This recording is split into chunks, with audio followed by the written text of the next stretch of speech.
Hello दोस्तों, कैसे हैं आप सभी। आप सभी का ही हार्दिक स्वागत और हार्दिक अभिनंदन करती हूँ मैं, प्रीति मंडियाल। इंडिया के सबसे पहले पॉकेट फ्रेंडली ऐप और चैनल पॉकेट पढ़ाई पर। तो आइए दोस्तों आगे बढ़ते हैं और आज का टॉपिक हम लेते हैं जिसका नाम है वॉल्टर पेटर। ठीक है। सो दोस्तों, Walter Pater one of important critic हैं और काफ़ी सारी इम्पॉर्टेंट चीज़ें क्रिटिसिज्म पॉइंट ऑफ व्यू से इन्होंने हमें दी हैं। तो आज हम एक्सप्लोर करेंगे वॉल्टर पेटर और उनके क्रिटिसिज्म को। तो सबसे पहले ये फ़ोटो दिखाना चाहती हूँ मैं आपको। ये वॉल्टर पेटर का फ़ोटो है दोस्तों, तो आप देख सकते हैं इनको। ठीक है।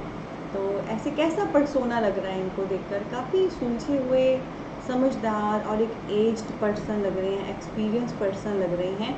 तो कुछ उसी एक्सपीरियंस से संबंधित इन्होंने सुलझा हुआ कुछ हमारे लिए पेश किया होगा और क्रिटिसिज्म दिया होगा। तो आइए देखना शुरू करते हैं।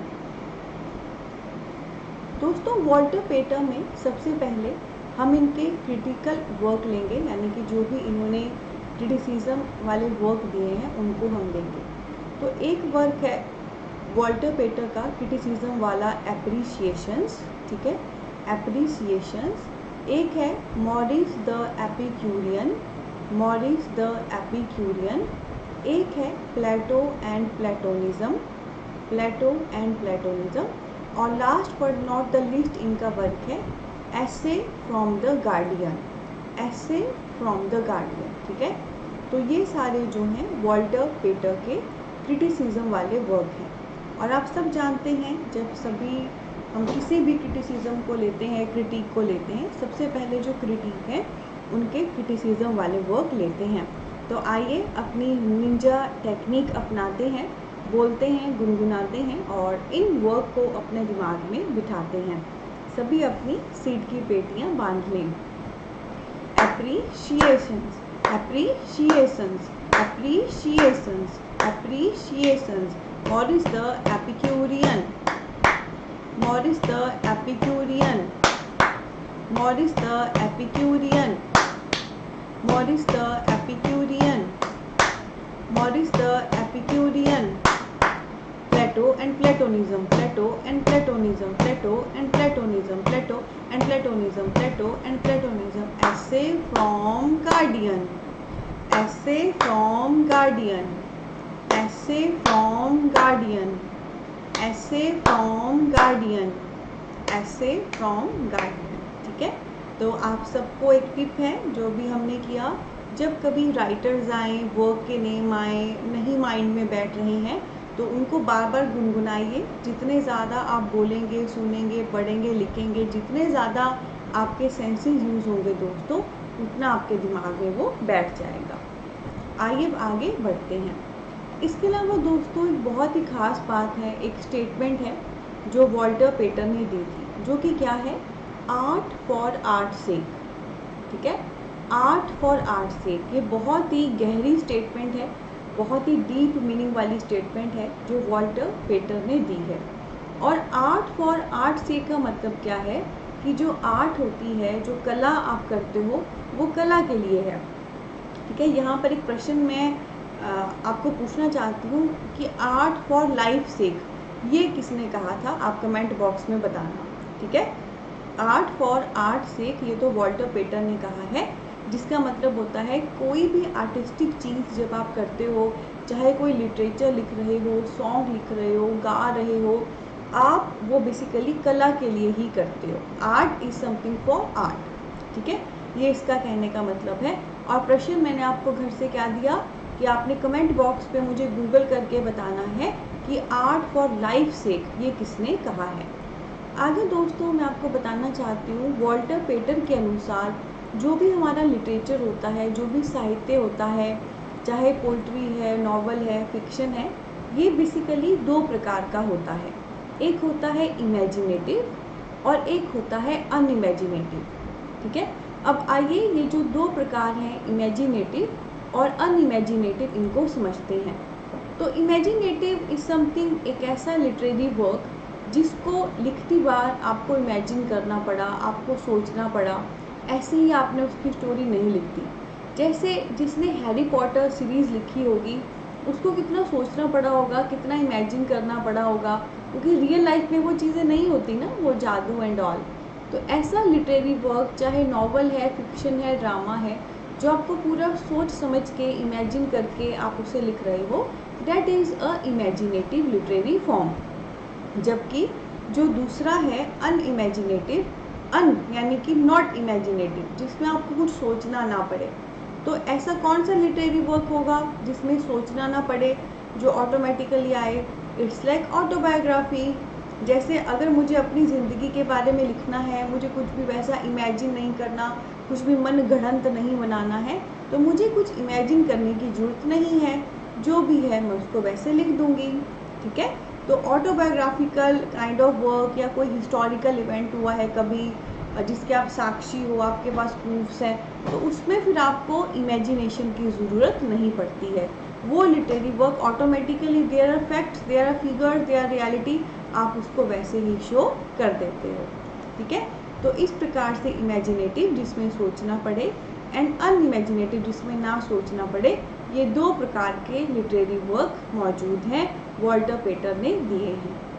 उसके बाद दोस्तों नेक्स्ट, वॉल्टर पेटर ने जो है, अगर मैं स्टाइल की बात करूं तो ही इकोज लॉन्गिनियस। जैसे लिटरेरी स्टाइल कैसा होना चाहिए, लिटरेचर लिखते वक्त कैसा स्टाइल फॉलो करना चाहिए, तो ही इकोज लॉन्गिनियस इन इट। कहने का मतलब है, जो लॉन्गिनियस ने लिटरेचर की खासियत बताई थी ना, कि कैसे एक लिटरेचर अच्छा होता है। इफ़ यू डू रिमेंबर, लॉन्गिनियस में मैंने उनकी बुक ऑन द सबलाइन बताई थी, है ना। सबलाइन में मैंने सब्लिमिटी का कॉन्सेप्ट बताया था। सब्लिमिटी था कि कैसे एक लिटरेरी वर्क में ग्रैंडनेस आती है, ग्रेटनेस आती है, कैसे एक वर्क महान हो जाता है। Do remember, right. तो वॉल्टर पेटर ने सेम लॉन्गिनियस की तरह ही कहा, जो खासियतें एक वर्क को ग्रेट बनाने में लॉन्गिनियस ने बताई थी, सब्लिमिटी का कॉन्सेप्ट बताया था, उसी को ही एग्री किया वॉल्टर पेटर ने कि हाँ, जो जो लॉन्गिनियस ने कहा है वो सारी बातें सही हैं, वो हमारे लिटरेचर में हो तो हमारा वर्क बेस्ट हो सकता है। तो ही इक्वल्स लॉन्गिनियस, मतलब ही एग्री विद लॉन्गिनियस। ठीक है, उसके बाद दोस्तों नेक्स्ट यहाँ पर एक खास बात है जो भी मैं आपको पढ़ के बताती हूँ। ठीक है, जो वॉल्टर पेटर से ही संबंधित है। देखिए क्या है, a writer producers in all its warmth to reader in three ways. A writer produces all its warmth to the reader in three ways: diction, design and personality. ठीक है, तो ये बात भी वॉल्टर पेटर ने कही थी कि कैसे एक राइटर अपनी वार्मथ रीडर तक पहुंचाता है। वार्मथ का मतलब है एक अपनी ग्रेटनेस, एक अपनी एक्सीलेंस, कैसे एक राइटर अपने रीडर तक पहुंचाता है, तीन तरीकों से। पहला है डिक्शन, दूसरा है डिज़ाइन और तीसरा है पर्सनैलिटी। ठीक है, डिक्शन का मतलब है किस वे से राइटर ने लिखा है, कौन सी वोकैबुलरी यूज़ की है, कैसे सेंटेंस फॉर्म उसने किया है, क्योंकि जो वो लिखेगा, कैसे लिखेगा, वो बहुत इंपॉर्टेंट रोल प्ले करेगा कि उसके रीडर को वो कैसे अट्रैक्ट कर रहा है। ठीक है, कैसे रीडर को समझ आ रहा है। मान लो डिक्शन बहुत ज़्यादा टफ है, ऐसी वोकैबुलरी है जो नॉर्मल पर्सन को समझ ही नहीं आएगी, तो ऑब्वियसली वो उसमें इंटरेस्ट ही शो नहीं करेगा, वो तो पहले भाग जाएगा। या बड़ी ही ईजी सी लैंग्वेज है तो भी मज़ा नहीं आता। तो डिक्शन, जो आप वर्ड यूज़ करोगे, जैसे आप लिख रहे हो, जो आप सेंटेंस मेकिंग कर रहे हो, और एक बैलेंस होनी चाहिए, मिली जुली होनी चाहिए, तो उससे आपका रीडर अट्रैक्ट होता है। नेक्स्ट है डिज़ाइन।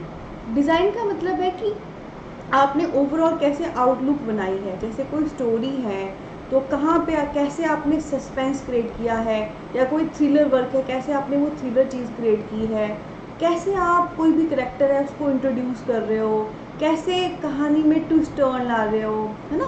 क्योंकि जो भी ट्विस्ट होते हैं, टर्न होते हैं, कैसे आपने ओवरऑल डिज़ाइन किया है, वो एक इम्पॉर्टेंट रोल प्ले करता है अगेन रीडर को अट्रैक्ट करने में।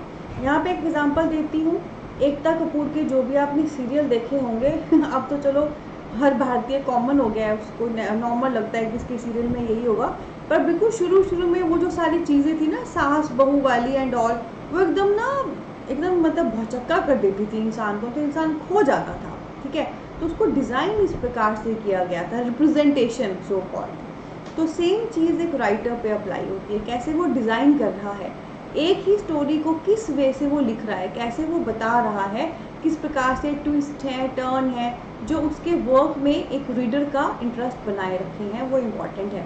और लास्ट पर नॉट द लीस्ट पॉइंट यहाँ पे वॉल्टर पेटर ने कहा है पर्सनैलिटी।